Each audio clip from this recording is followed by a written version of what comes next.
उत्तर प्रदेश की सियासत में भूचाल आया हुआ है। योगी सरकार को कहीं सुप्रीम कोर्ट से झटका मिल रहा है तो कहीं अपने ही मंत्री बगावती तेवर दिखा रहे हैं। सीएम योगी और डिप्टी सीएम केशव प्रसाद मौर्य के बीच की तल्खियां बढ़ती हुई नजर आ रही हैं।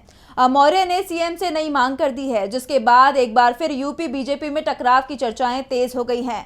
तो क्या मांग की है केशव प्रसाद मौर्य ने सीएम योगी से, क्या है इसके सियासी मायने, देखिए रिपोर्ट। यूपी बीजेपी में all is not well. Deputy CM Keshav Prasad Maurya ने अपनी ही सरकार से हिसाब मांग लिया है। मौर्य ने सीएम योगी के विभाग को चिट्ठी लिखकर आउटसोर्सिंग और संविदा पर काम कर रहे कर्मचारियों की कुल संख्या को लेकर जानकारी मांगी है। उन्होंने नियुक्ति और कार्मिक विभाग के अपर मुख्य सचिव से आउटसोर्सिंग में आरक्षण की जानकारी मांगी है।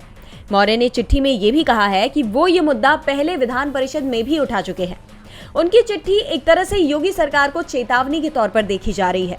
और सबसे बड़ी बात तो ये है कि इस चिट्ठी पर 4 तारीख के हस्ताक्षर पड़े हैं और ये चिट्ठी 15 जुलाई को डिस्पैच हो गई है। ऐसे में सवाल ये भी उठ रहे हैं कि इतने दिनों तक ये चिट्ठी बाहर क्यों नहीं आई। ऐसे में इस चिट्ठी को योगी सरकार पर सीधे निशाने के तौर पर देखा जा रहा है। चर्चाएं ये चल रही हैं कि डिप्टी सीएम और सीएम के बीच का तनाव बढ़ता जा रहा है।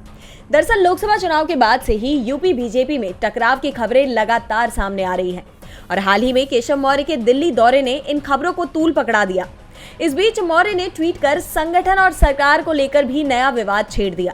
पिछले दिनों केशव प्रसाद ने ट्वीट किया था कि संगठन सरकार से बड़ा होता है, जिसके बाद कयास ये भी लगाए जा रहे हैं कि संघ उत्तर प्रदेश में बड़े राजनीतिक फेरबदल की तैयारी में है।